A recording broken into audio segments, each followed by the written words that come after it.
दिन सोमवार एक बारी फिर मैं कुलवंत सिंह गिल पंजाबी ਦੀਆਂ ਖਬਰਾਂ ਲੈ ਕੇ ਹਾਜ਼ਰ ਹੋ ਚੁੱਕਿਆ। ਸੋ ਸਭ ਤੋਂ ਪਹਿਲਾਂ ਅੱਜ ਦੀਆਂ ਖਾਸ ਖਬਰਾਂ ਵੱਲ ਚੱਲਦੇ ਹਾਂ। ਸਭ ਤੋਂ ਪਹਿਲਾਂ ਖਬਰ ਨਾਭਾ ਤੋਂ। ਨਾਭਾ ਜੇਲ੍ਹ ਵਿੱਚ 302 ਦੇ ਮੁਕੱਦਮੇ ਵਿੱਚ ਨਜ਼ਰਬੰਦ ਚਰਨਜੀਤ ਸਿੰਘ ਹਵਾਲਾਤੀ ਨੂੰ ਨਾਭਾ ਦੇ ਸਰਕਾਰੀ ਹਸਪਤਾਲ ਵਿੱਚ ਇਲਾਜ ਲਈ ਦਾਖਲ ਕਰਵਾਇਆ ਗਿਆ। ਚਰਨਜੀਤ ਸਿੰਘ ਵੱਲੋਂ ਇਲਜ਼ਾਮ ਲਗਾਇਆ ਗਿਆ ਕਿ ਦੋ ਕੈਦੀਆਂ ਨੇ ਦੋ ਹਵਾਲਾਤੀਆਂ ਵੱਲੋਂ ਉਸ ਨੂੰ ਬੈਰਕ ਵਿੱਚ ਆ ਕੇ ਕੁੱਟਿਆ ਮਾਰਿਆ ਗਿਆ। ਥਾਣਾ ਸਦਰ ਨਾਭਾ ਪੁਲਿਸ ਵੱਲੋਂ ਅਗਲੀ ਕਾਰਵਾਈ ਅਮਲ ਵਿੱਚ ਲਿਆਂਦੀ ਜਾ ਰਹੀ ਹੈ। ਜੇਲ੍ਹ 'ਚ ਹਮਲਾ ਹੋਇਆ ਜੀ ਮੇਰੇ ਤੇ। ਅੱਛਾ ਜੀ, ਕਿਹਨਾਂ ਨੇ ਕੀਤਾ ਜੀ? ਗੈਂਗਸਟਰ ਜ਼ੋਨ 'ਚ ਨੇ ਮੁੰਡੇ 4, ਉਹਨਾਂ ਨੇ ਕੀਤਾ ਜੀ। ਕੀਤਾ ਜੀ, ਕੀ ਕਾਰਨ ਰਿਹਾ? ਐਂਟੀ ਪਾਰਟੀ ਵੱਲੋਂ ਸੁਨੇਹਾ ਲੱਗਾ ਸੀ ਜੀ ਮੇਰਾ। ਐਂਟੀ ਪਾਰਟੀ ਦੇ ਕਹਿਣ 'ਤੇ ਕੋਈ ਪੈਸੇ ਦੀ ਡਿਮਾਂਡ ਕੀਤੀ ਇਹਨਾਂ ਨੇ ਮੇਰੇ ਤੋਂ। ਕਹਿੰਦੇ ਉਹਨਾਂ ਤੋਂ ਸਾਨੂੰ ਪੈਸੇ ਮਿਲੇ ਨੇ ਤੇ ਤੂੰ ਸਾਨੂੰ ਪੈਸੇ ਦੇ। ਉਹ ਚੱਕਰ ਦੇ ਵਿੱਚ ਇਹਨਾਂ ਨੇ, ਮੈਂ ਚੱਕੀ ਬੈਠਾ, ਮੇਰੇ 'ਤੇ ਆ ਕੇ ਇਹਨਾਂ ਨੇ ਹਮਲਾ ਕੀਤਾ। ਹਾਂਜੀ। ਤੇ ਥੋੜੀ ਕੋਈ ਪੁਰਾਣੀ ਰੰਜਿਸ਼ ਸੀ ਕਿਵੇਂ? ਨਾ ਜੀ, ਮੇਰੀ ਐਂਟੀ ਪਾਰਟੀ ਜਿਹੜੀ ਜੀ ਮੇਰੀ ਸੀ, ਉਹਨਾਂ ਨੇ ਸੁਨੇਹਾ ਲਵਾਇਆ ਜੀ। ਇਹਨਾਂ ਨੂੰ ਤਾਂ ਮੈਂ ਜਾਣਦਾ ਵੀ ਨਹੀਂ ਸੀ। ਇਹ ਤਾਂ ਮੈਨੂੰ ਹੁਣ ਇਹਨਾਂ ਨੇ ਜ਼ੋਨ 'ਚ ਪਾਇਆ ਪ੍ਰਸ਼ਾਸਨ ਨੇ। 15 ਦਿਨ ਪਹਿਲਾਂ ਮੈਂ ਕੋਈ ਜ਼ੋਨ 'ਚ ਨਹੀਂ ਰਹਿੰਦਾ ਸੀ, ਮੈਂ ਨਾਰਮਲ ਜੇਲ੍ਹ 'ਚ ਹੀ ਰਹਿੰਦਾ ਸੀ। 15 ਦਿਨ ਤੋਂ ਬੰਦ ਕੀਤਾ ਸੀ। ਕਿੰਨੇ ਚਿਰ ਤੋਂ ਇੱਥੇ ਜੇਲ੍ਹ ਵਿੱਚ? ਮੈਨੂੰ ਟੋਟਲ 3.5 ਸਾਲ ਹੋ ਗਏ ਜੇਲ੍ਹ ਦੇ ਵਿੱਚ। ਹਾਂਜੀ। ਤੇ ਕੀ ਨਾਮ ਕੀ ਤੁਹਾਡਾ? ਮੇਰਾ ਨਾਮ ਚਰਨਜੀਤ ਸਿੰਘ। ਵੀਰੇ ਸਾਨੂੰ ਨਹੀਂ ਪਤਾ ਕਿੰਨੇ ਹਮਲਾ ਕੀਤਾ ਕਿ ਨਹੀਂ ਕੀਤਾ। ਸਾਡੀ ਪੱਕੀ ਟੀਮ ਮੈਡੀਕਲ ਕਾਰਡ ਲੱਗੀ ਹੋਈ ਹੈ। ਸਾਨੂੰ ਫੋਨ ਗਿਆ ਜੇਲ੍ਹ ਤੋਂ ਕਿ ਆ ਜਾਓ ਫਟਾਫਟ, ਇੱਕ ਬੰਦਾ ਲੈ ਕੇ ਜਾਣਾ ਹੈ। ਅਸੀਂ ਗਏ, ਉਹਨਾਂ ਨੇ ਬੰਦਾ ਦੇ ਤੇ ਅਸੀਂ ਲੈ ਆਏ। ਠੀਕ ਹੈ, ਸਾਨੂੰ ਨਹੀਂ ਪਤਾ ਹਮਲਾ ਹੋਇਆ ਕਿ ਨਹੀਂ ਹੋਇਆ, ਸਾਨੂੰ ਨਹੀਂ ਪਤਾ। ਕੈਦੀ ਦਾ ਕੀ ਨਾਮ ਹੈ ਵੈਸੇ? ਚਰਨਜੀਤ ਸਿੰਘ। ਕਿੰਨੇ ਕੁ ਚਿਰ ਤੋਂ ਇੱਥੇ ਰਹਿ ਰਹੇ? ਪਤਾ ਨਹੀਂ, ਸਾਨੂੰ ਨਹੀਂ ਪਤਾ। ਅੱਛਾ, ਜਿਹੜੇ ਕੋਈ ਹਮਲਾ ਕੀਤਾ ਤੁਹਾਨੂੰ ਉਹਦੇ ਬਾਰੇ? ਸਾਨੂੰ ਨਹੀਂ ਪਤਾ। ਆਏ ਤਾਂ ਜੇਲ੍ਹ ਦੇ ਵਿੱਚੋਂ? ਆਏ ਤਾਂ ਜੇਲ੍ਹ ਤੋਂ ਆਏ ਹਾਂ। ਇਹਦੀ ਸੱਟ ਲੱਗੀ ਹੈ ਇਹਦੇ? ਸੱਟ ਤਾਂ ਡਾਕਟਰ ਤੋਂ ਪੁੱਛੋ ਜੀ, ਲੱਗੀ ਕਿ ਨਹੀਂ ਲੱਗੀ। ਲੱਗੀ ਅੱਖ ਤੇ ਉਹ ਤਾਂ ਦਿਖਦੀ ਹੈ ਜੀ।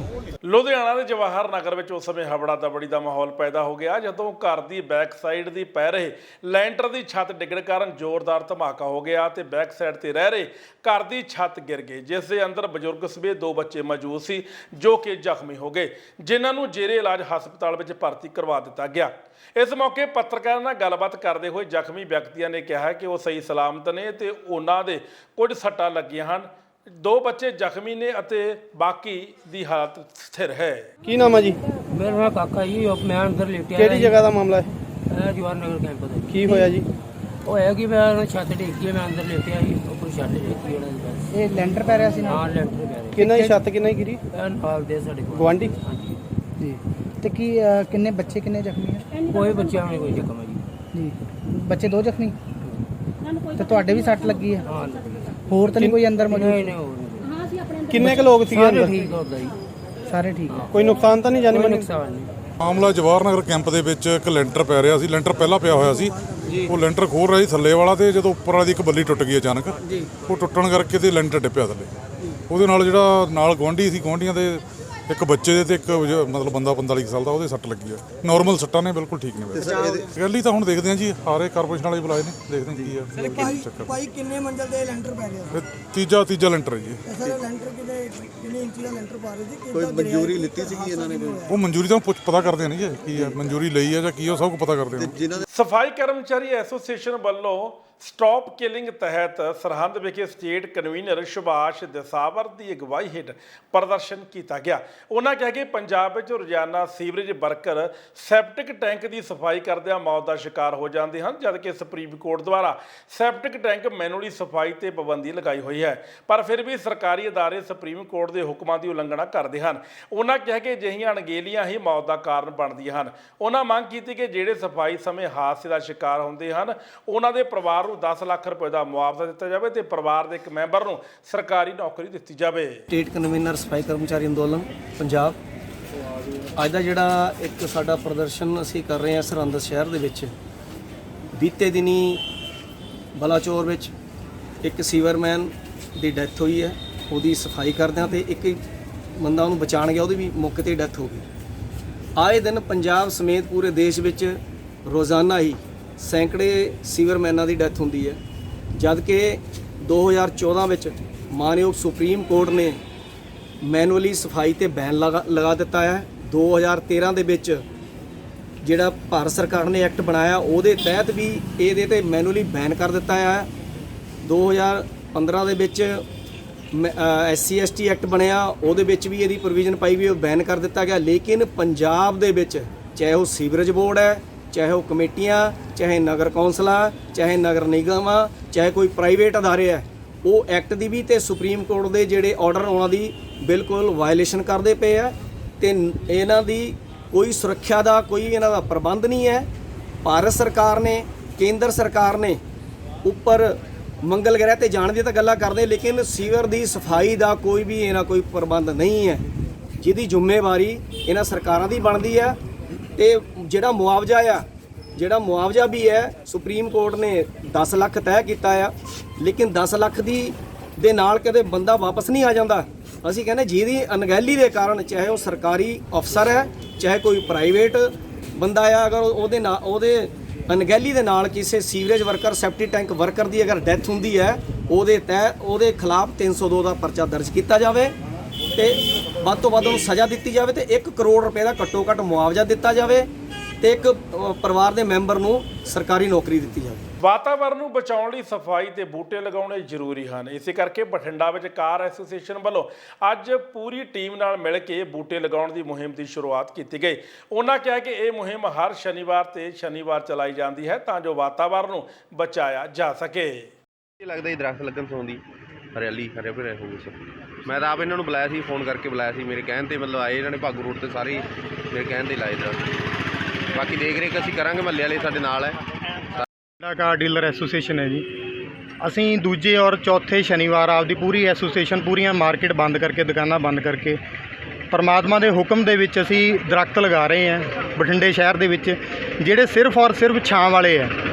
ਅੱਜ ਸਾਡੀ ਮੁਹਿੰਮ ਦੇ ਵਿੱਚ ਅਸੀਂ ਬਸੰਤ ਵਿਹਾਰ ਦੇ ਵਿੱਚ ਦਰਖਤ ਲਗਾਏ ਆ। ਨਗਰ ਨਿਗਮ ਸਾਨੂੰ ਇਹ 'ਚ ਪੂਰਾ ਕੋਆਪਰੇਟ ਕਰ ਰਿਹਾ, ਸਾਨੂੰ ਡਰਿਲ ਮਸ਼ੀਨ ਵੀ ਦੇ ਰਹੇ ਆ, ਖੱਡਾ ਮਾਰਨ ਵਾਸਤੇ ਪਾਣੀ ਵੀ ਪ੍ਰੋਵਾਈਡ ਕਰਵਾ ਰਹੇ ਆ। ਕੁਝ ਅਸੀਂ ਆਪ ਦੇ ਲੈਵਲ ਤੇ ਵੀ, ਮੁਹੱਲੇ ਵਾਲੇ ਸਾਨੂੰ ਸਾਥ ਦੇ ਰਹੇ ਆ, ਸਾਨੂੰ ਹਰ ਇੱਕ ਸ਼ਹਿਰੀ ਦਾ ਵੀ ਸਾਥ ਮਿਲ ਰਿਹਾ। ਲੁਧਿਆਣਾ ਦੇ ਟਿੱਬਾ ਦੇ ਅਧੀਨ ਆਉਂਦੀ ਸੁਰਜੀਤ ਕਲੋਨੀ ਦੀ ਗਲੀ ਨੰਬਰ 1 ਵਿੱਚ ਗੋਹੇ ਨਾਲ ਜਮ੍ਹਾਂ ਹੋਏ ਸੀਵਰੇਜ ਦੀ ਵਜ੍ਹਾ ਨਾਲ ਪਾਣੀ ਦੀ ਸਮੱਸਿਆ ਹੋ ਗਈ ਤੇ ਇਹ ਦੋ ਧਿਰਾਂ ਵਿੱਚ ਇੰਨੀ ਲੜਾਈ ਹੋਈ ਕਿ ਇਹ ਖੂਨੀ ਰੂਪ ਧਾਰਨ ਕਰ ਗਈ, ਜਿਸ ਵਿੱਚ 6 ਲੋਕੀ ਗੰਭੀਰ ਜ਼ਖਮੀ ਹੋ ਗਏ, ਜਿਨ੍ਹਾਂ ਨੂੰ ਸਰਕਾਰੀ ਹਸਪਤਾਲ ਵਿੱਚ ਭਰਤੀ ਕਰਵਾ ਦਿੱਤਾ ਗਿਆ। ਬਹਰਹਾਲ ਪੁਲਿਸ ਇਸ ਮਾਮਲੇ ਦੀ ਜਾਂਚ ਕਰ ਰਹੀ ਹੈ। ਸੁਰਜੀਤ ਕਲੋਨੀ। ਅੱਜ ਦੇ ਹਾਦਸੇ ਬਾਰੇ ਤੁਹਾਨੂੰ ਕੋਈ ਜਾਣਕਾਰੀ ਹੈ?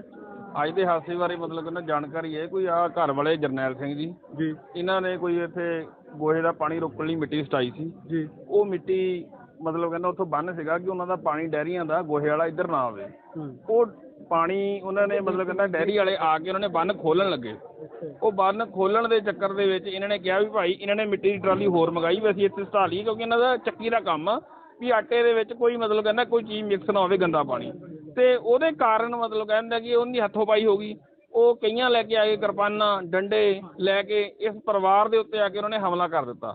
ਇੱਕ ਪਰਿਵਾਰ ਦੇ ਤਾਂ ਜੀਆਂ ਦੇ ਸੱਟਾਂ ਲੱਗੀਆਂ, ਹੋਰ ਵੀ ਜਿਹੜਾ ਆਂਢੀ ਗੁਆਂਢੀ ਛਡਾਉਣ ਵਾਲੇ ਸੀਗੇ ਉਹਨਾਂ ਦੇ ਵੀ ਉਹਨਾਂ ਨੇ ਖੁੱਲ੍ਹ ਕੇ ਕਈਆਂ ਨੂੰ ਡਾਂਗਾ ਬਰਸਾਈਆਂ। ਤੁਹਾਡੇ ਕਿੰਨੀ ਡੈਰੀ ਹੋਈ? ਹਾਂ, ਇੱਕ ਬੰਦਾ ਕਿਰਪਾਨ ਵੀ ਲਈ ਫਿਰਦਾ ਸੀਗਾ। ਉਹਦੀ ਵੀਡੀਓ ਹੋ ਗਈ? ਹਾਂਜੀ ਵੀਡੀਓ ਹੈਗੀ ਉਹਦੀ। ਤੁਹਾਡੇ ਕਿੰਨੀਆਂ ਕੁ ਡੈਰੀਆਂ ਹੈਗੀਆਂ? ਇਹ ਡੈਰੀਆਂ 10 ਤੋਂ 15 ਡੈਰੀਆਂ ਹੈਗੀਆਂ। ਇੱਕ ਡੈਰੀ ਦੇ ਅੰਦਰ 100 ਦੇ ਕਰੀਬ ਡੰਗਰ ਹੈ। ਠੀਕ ਹੈ ਜੀ। ਇੱਕੋ ਗਲੀ 'ਚ ਡੈਰੀਆਂ ਕਿ ਅਲੱਗ-ਅਲੱਗ ਮਹੱਲੇ 'ਚ? ਅਲੱਗ-ਅਲੱਗ ਗਲੀ 'ਚ ਹੈਗੀਆਂ, ਕੋਈ ਇੱਧਰ ਕੋ 8 ਨੰਬਰ ਦਾ, ਕੋਈ ਅੱਗੇ ਆ।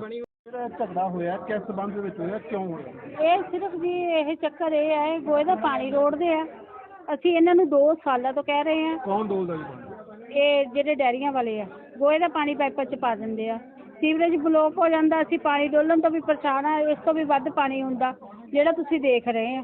ਠੀਕ ਹੈ, ਜੇ ਅਸੀਂ ਇਹਨਾਂ ਨੂੰ ਕਹਿੰਦੇ ਆ, ਇਹ ਸਾਡੇ ਕੋਈ ਵੀ ਕਹਿਣਾ ਨਹੀਂ ਮੰਨਦੇ। ਇਹ ਸਾਨੂੰ ਇਹ ਗੱਲ ਕਹਿ ਦਿੰਦੇ ਆ ਕਿ 2 ਦਿਨ ਰੁਕ ਜਾਓ, ਸਫਾਈ ਹੋ ਜਾਣੀ ਆ, 2 ਦਿਨ ਰੁਕ ਜਾਓ। ਅਸੀਂ ਪਰਸੋਂ ਬੰਨ ਲਗਾਇਆ ਉੱਧਰ ਮੋੜ ਤੇ ਉੱਧਰ ਗਲੀ 'ਚ ਜਦੋਂ ਪਾਣੀ ਗਿਆ ਪਿਛਲੀ ਗਲੀ ਦੇ ਵਿੱਚ, ਉਹਨਾਂ ਨੇ ਕੱਲ੍ਹ ਮਿੱਟੀ ਫਿਰ ਉਹਨਾਂ ਨੇ ਸਟਾ ਲਿੱਤੀ। ਅੱਜ ਇਹਨਾਂ ਨੇ ਸਵੇਰੇ ਬੰਨ ਖੋਲ੍ਹਿਆ। ਅਸੀਂ ਸਿਰਫ ਇਹਨਾਂ ਨੂੰ ਖੜ ਕੇ ਇਹੀ ਗੱਲ ਕਹਿ ਰਹੇ ਸੀ, ਜਸਵੀਰ ਕੌਰ ਤੇ ਮੈਂ, ਕਿ ਭਾਈ ਇਹ ਤੁਸੀਂ ਬੰਨ ਨਾ ਪੱਟੋ, ਅਸੀਂ ਲਾਇਆ ਹੋਇਆ ਵਾ, ਤੁਸੀਂ ਸਫਾਈਆਂ ਪਹਿਲਾਂ ਕਰਾ ਲਓ ਫਿਰ ਇਹਨੂੰ ਖੋਲ੍ਹੋ। ਇਹਨਾਂ ਨੇ ਸਾਡੀ ਇੱਕ ਨਹੀਂ ਸੁਣੀ। ਜਿਸ ਟਾਈਮ ਇਹਨਾਂ ਦੇ ਮੁੰਡੇ ਗਾਲਾਂ ਕੱਢਣ ਲੱਗ ਗਏ, ਸਾਡਾ ਮੁੰਡਾ ਵੀ ਸੂਰਜ ਉਹ ਵੀ ਗਾਲਾਂ ਕੱਢਣ ਲੱਗ ਗਿਆ। ਠੀਕ ਆ, ਇਸੇ ਤਰ੍ਹਾਂ ਹੁੰਦੇ ਇਹਨਾਂ ਦੇ ਹੱਥਾਂ ਵਿੱਚ ਡੰਡੇ ਸੀ। ਅਸੀਂ ਤਾਂ ਭਰਾਵਾ ਉੱਪਲ ਹਸਪੀਟਲ ਦਾਖਲ ਹੋਣਾ ਸੀ, ਉੱਥੇ ਚੱਲੀ ਸੀ। ਕੀ ਨਾਮ ਕਿਹਦੀ ਜਿਹਨਾਂ ਦੇ ਹੱਥ ਡੰਡੇ? ਸੁਰਜੀਤ ਕਲੋਨੀ ਜਿਹੜਾ ਝਗੜਾ ਹੈ ਉਹਦੀ ਇਨਫੋਰਮੇਸ਼ਨ ਸਾਨੂੰ ਆਈ ਹੈ ਉਹਦੀ ਸਾਡਾ ਏਐਸਆਈ ਇਨਵੈਸਟੀਗੇਸ਼ਨ ਕਰ ਰਿਹਾ ਐਮਐਲਆਰ ਆਉਣ ਤੇ ਬਾਅਦ 'ਚ ਕਿ ਉਹਨੂੰ ਜੋ ਬਣਦੀ ਕਾਨੂੰਨੀ ਕਾਰਵਾਈ ਕੀਤੀ ਜਾਊ। ਲੁਧਿਆਣਾ ਦੇ ਸਥਾਨਕ ਸਰਕਟ ਹਾਊਸ ਵਿੱਚ ਕੈਬਨਿਟ ਮੰਤਰੀ ਕੁਲਦੀਪ ਸਿੰਘ ਧਾਲੀਵਾਲ ਦੇ ਵੱਲੋਂ ਪੱਤਰਕਾਰ ਵਾਰਤਾ ਕੀਤੀ ਗਈ। ਇਸ ਮੌਕੇ ਉਹਨਾਂ ਬੋਲਦਿਆਂ ਕਿਹਾ ਕਿ ਪਰਾਲੀ ਦੀ ਸਾਂਭ ਸੰਭਾਲ ਦਾ ਮਾਮਲਾ ਹੈ ਕਿ ਪੰਜਾਬ ਸਰਕਾਰ ਵੱਲੋਂ ਕੇਂਦਰ ਸਰਕਾਰ ਨੂੰ ਇੱਕ ਚਿੱਠੀ ਪੱਤਰ ਭੇਜਿਆ ਗਿਆ ਸੀ, ਜਿਸ ਵਿੱਚ ਮੰਗ ਕੀਤੀ ਗਈ ਸੀ ਕਿ ਕਿਸਾਨਾਂ ਨੂੰ ਕੇਂਦਰ ਸਰਕਾਰ 1500 ਅਤੇ 500 ਪੰਜਾਬ ਸਰਕਾਰ ਤੇ 500 ਦਿੱਲੀ ਸਰਕਾਰ ਕਿਸਾਨਾਂ ਨੂੰ ਦੇਵੇ, ਜਿਸ ਨੂੰ ਕੇਂਦਰ ਸਰਕਾਰ ਨੇ ਠੁਕਰਾ ਦਿੱਤਾ। ਉਹਨਾਂ ਕਿਹਾ ਕਿ ਪੰਜਾਬ ਦੇ ਹਿੱਤ ਲਈ ਕੋਈ ਵਧੀਆ ਫੈਸਲਾ ਨਹੀਂ ਹੈ, ਪਰ ਪੰਜਾਬ ਸਰਕਾਰ ਕਿਸਾਨਾਂ ਦੇ ਹੱਕ ਵਿੱਚ ਖੜੀ ਹੈ। ਪਰਾਲੀ ਨੂੰ ਸਾਂਭ ਸੰਭਾਲ ਤੇ ਜਿਹੜਾ ਖਰਚਾ ਹੁੰਦਾ ਹੈ ਉਹਦੀ ਕੁਝ ਹੈਲਪ ਜਿਹੜੀ ਕੀਤੀ ਜਾਵੇ। ਅਸੀਂ ਸੈਂਟਰਲ ਗਵਰਨਮੈਂਟ ਨੂੰ ਕਿਹਾ ਸੀਗਾ ਕਿ 1500 ਰੁਪਈਆ ਸੈਂਟਰਲ ਗਵਰਨਮੈਂਟ ਦੇਵੇ,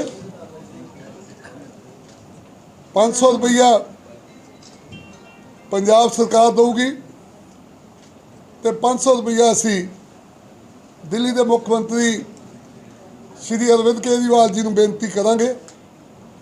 ਔਰ ਅਸੀਂ ਚਾਹੁੰਦੇ ਸੀ ਕਿ 2500 ਰੁਪਈਆ ਜਿਹੜਾ ਪਰ ਏਕੜ ਹਰ ਕਿਸਾਨ ਨੂੰ ਪਰਾਲੀ ਸਾਂਭਣ ਲਈ ਜਿਹੜਾ ਦਿੱਤਾ ਜਾਵੇ।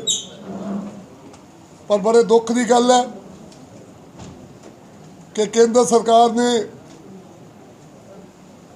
ਇਸ ਚੀਜ਼ ਨੂੰ ਜਿਹੜਾ ਮਨਜ਼ੂਰ ਨਹੀਂ ਕੀਤਾ।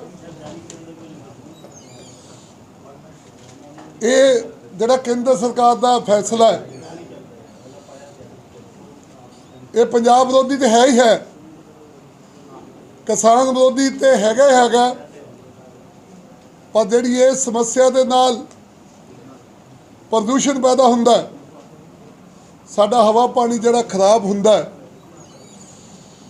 ਉਹ ਇਹ ਦੇਸ਼ ਵਿਰੋਧੀ ਵੀ ਮੋਦੀ ਸਰਕਾਰ ਦਾ ਫੈਸਲਾ।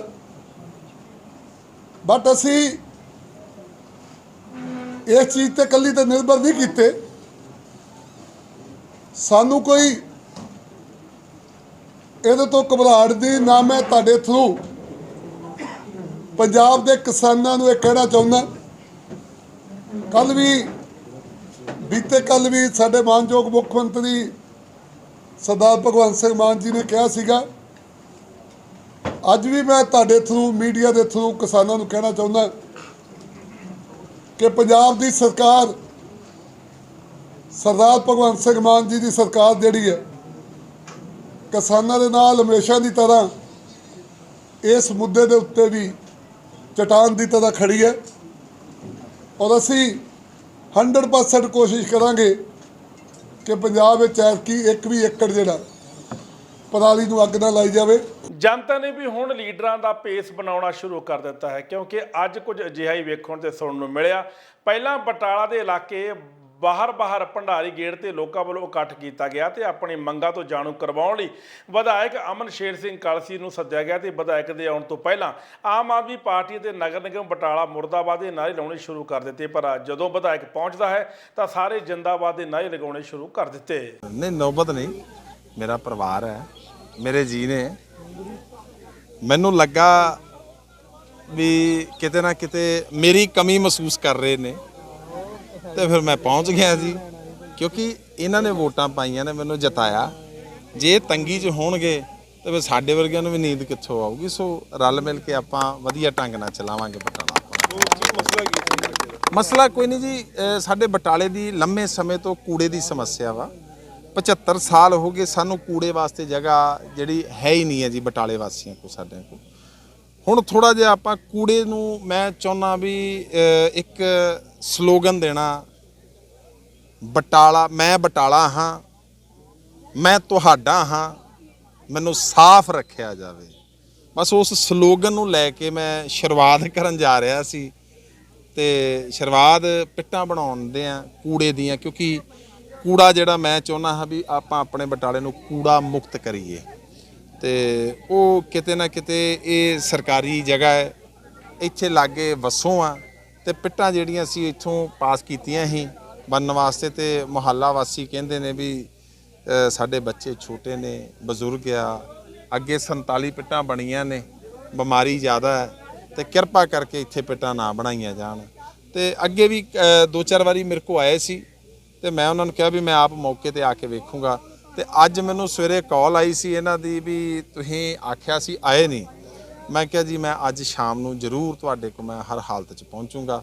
ਮੈਂ ਸਵੇਰੇ ਇਹਨਾਂ ਨੂੰ ਸਮਾਂ ਦਿੱਤਾ ਸੀ ਤੇ ਸ਼ਾਮ ਨੂੰ ਮੈਂ ਆਪ ਆ ਕੇ ਸਮੱਸਿਆ ਵੇਖਣ ਡਿਆ ਪਿਆ ਤੇ ਮੇਰੀ ਕੋਸ਼ਿਸ਼ ਹੈ ਵੀ ਉਹ ਕੰਮ ਕਰਾਂ। ਮਾਨਸਾ ਸਿਵਲ ਹਸਪਤਾਲ ਦੀ ਸਿਹਤ ਮੰਤਰੀ ਚੇਤਨ ਸਿੰਘ ਜੌੜੇ ਮਾਜਰਾ ਵੱਲੋਂ ਅੱਜ ਅਚਨਚੇਤ ਦੌਰਾ ਕੀਤਾ ਗਿਆ। ਇਸ ਦੌਰਾਨ ਮਰੀਜ਼ਾਂ ਦਾ ਹਾਲ ਚਾਲ ਵੀ ਪੁੱਛਿਆ ਤੇ ਸਿਵਲ ਹਸਪਤਾਲ ਦੇ ਵਿੱਚ ਕਮੀਆਂ ਨੂੰ ਦੂਰ ਕਰਨ ਦਾ ਭਰੋਸਾ ਵੀ ਦਿੱਤਾ ਗਿਆ। ਇਸ ਮੌਕੇ ਉਹਨਾਂ ਸਫਾਈ ਪ੍ਰਬੰਧਾਂ ਨੂੰ ਲੈ ਕੇ ਵਿਭਾਗ ਦੇ ਅਧਿਕਾਰੀਆਂ ਦੀ ਕਲਾਸ ਵੀ ਲਗਾਈ। ਹਸਪਤਾਲ ਦੇਖੀਏ ਇੱਥੇ ਜਿਹੜੀ ਵੀ ਕੋਈ ਕਿਸੇ ਚੀਜ਼ ਦੀ ਲੋੜ ਹੈ ਉਹ ਅਸੀਂ ਪੂਰੀਆਂ ਕਰ ਸਕੀਏ, ਸਾਨੂੰ ਪਤਾ ਲੱਗੇ ਉਰੇ ਸਟਾਫ ਦੀ ਕਮੀ ਹੈ ਜਾਂ ਕੀ ਕਮੀ ਹੈ, ਕੀ ਗੱਲਬਾਤ ਹੈ। ਸੋ ਅਸੀਂ ਉਰੇ ਆਇਆ ਦੇਖਿਆ ਠੀਕ ਹੈ ਸਫੀਸ਼ੈਂਟ ਹੈ, ਪਰ ਅਸੀਂ ਇਹਨੂੰ ਹੋਰ ਜਿਹੜਾ ਇੰਪਰੂਵ ਕਰਨਾ ਚਾਹੁੰਦੇ ਹਾਂ, ਇੰਪਰੂਵ ਕਰੀਏ ਤਾਂ ਕਿ ਉਰੋਂ ਜਿਹੜਾ ਵੀ ਪੇਸ਼ੈਂਟ ਆਵੇ ਉਹਨੂੰ ਅੱਗੇ ਰੈਫਰ ਨਾ ਕੀਤਾ ਜਾਵੇ। ਵੱਧ ਤੋਂ ਵੱਧ ਜਿਹੜਾ ਕੋਈ ਇਲਾਜ ਹੈ ਉਹ ਇਸੇ ਹਸਪਤਾਲ ਦੇ ਵਿੱਚ ਉਹਦਾ ਜਿਹੜਾ ਕੀਤਾ ਸਰ ਇੱਥੇ ਮਰੀਜ਼ਾਂ ਨੂੰ ਡਾਕਟਰ ਨਹੀਂ ਹੱਥ ਪਾਉਂਦੇ, 4th ਕਲਾਸ ਪਾਉਂਦੇ ਆ। ਤੁਹਾਡੇ ਸਾਹਮਣੇ ਵੀ ਮੰਨਿਆ ਵੀ ਸਟਿਚਿਸ 4th ਕਲਾਸ ਲਾ ਰਹੇ ਹੈ। ਹੁਣ ਪੋਸਟਮਾਰਟਮ ਹੋਇਆ, ਪੋਸਟਮਾਰਟਮ ਪੁੱਛ ਲਓ ਤਾਂ ਪੋਸਟਮਾਰਟਮ ਵੀ ਸਰ 4th ਕਲਾਸ ਕਰਕੇ ਅਸੀਂ 4th ਕਲਾਸ ਕੰਮ ਕਰਨਗੇ। ਤੁਸੀਂ ਮੇਰੇ ਧਿਆਨ 'ਚ ਲਿਆਂਦੀ ਹੈ ਗੱਲਬਾਤ, ਇਹ ਕੋਈ ਗੱਲ ਨਹੀਂ, ਇਹ 'ਤੇ ਅਸੀਂ ਬਿਲਕੁਲ ਇਹਦੀ ਜਿਹੜੀ ਗੌਰ ਕਰਾਂਗੇ। ਜੇ ਕੋਈ ਇਦਾਂ ਦੀ ਹੋਈ ਤਾਂ ਬਿਲਕੁਲ ਅੱਗੇ ਵਾਸਤੇ ਇਦਾਂ ਦਾ ਬਰਦਾਸ਼ਤਯੋਗ ਨਹੀਂ ਹੋਊਗੀ ਜਿੱਦਾਂ ਇਦਾਂ ਦੀ ਕੋਈ ਗੱਲਬਾਤ। ਤੁਹਾਡੇ ਸਾਹਮਣੇ ਐਸਐਮਓ ਸਾਹਿਬ ਨੇ ਵੀ ਕਿਹਾ ਵੀ ਇੱਥੇ ਗੈਂਗਸਟਰ ਆਉਂਦੇ ਸੀ, ਦਾਰੂ ਪੀਣ ਇਹ ਵਾਲੇ ਵੀ ਨਵੇਂ ਆਏ ਨੇ, ਚਲੋ ਇਹਨਾਂ ਨੂੰ ਵੀ ਜ਼ਿਆਦਾ ਟਾਈਮ ਨਹੀਂ ਹੋਇਆ, ਸੋ ਇਸ ਕਰਕੇ ਕਈ ਚੀਜ਼ਾਂ ਨੇ ਜਿਹੜੀਆਂ ਅਜੇ ਸੈੱਟ ਹੁੰਦੇ ਟਾਈਮ ਲੱਗ ਜਾਂਦਾ। ਸੋ ਕੋਈ ਗੱਲ ਨਹੀਂ ਹੈ, ਇਹ ਅਸੀਂ ਕਰਾਂਗੇ ਜਿੰਨਾ ਦਰੁਸਤ ਹੋਊਗਾ। ਸਿਸਟਮ ਸਾਰਾ ਦਰੁਸਤ ਕਰਨ ਵਾਸਤੇ ਅਸੀਂ ਤੁਰੇ ਹੋਏ ਹਾਂ, ਸੋ ਇਸ ਕਰਕੇ ਸਾਰਾ ਦਰੁਸਤ ਕਰਾਂਗੇ। ਤੁਹਾਡਾ ਸਹਿਯੋਗ ਚਾਹੀਦਾ। ਸਗੋਂ ਆਪਾਂ ਜੇ ਕੋਈ ਕਮੀ ਪੇਸ਼ੀ ਆ ਆਪਾਂ ਉਹਨੂੰ ਇਹ ਨਾ ਕਹੀਏ ਵੀ ਬਹੁਤ ਵੱਡੀ ਕਮੀ ਹੈ। ਕਈ ਵਾਰੀ ਇਨਸਾਨ ਹੈ ਜਿਹੜਾ, ਤੁਹਾਡੇ ਤੋਂ ਵੀ ਬਹੁਤ ਕਮੀਆਂ ਗਲਤੀਆਂ ਹੋ ਜਾਂਦੀਆਂ ਨੇ, ਸਾਡੇ ਤੋਂ ਵੀ ਹੋ ਜਾਂਦੀਆਂ ਨੇ।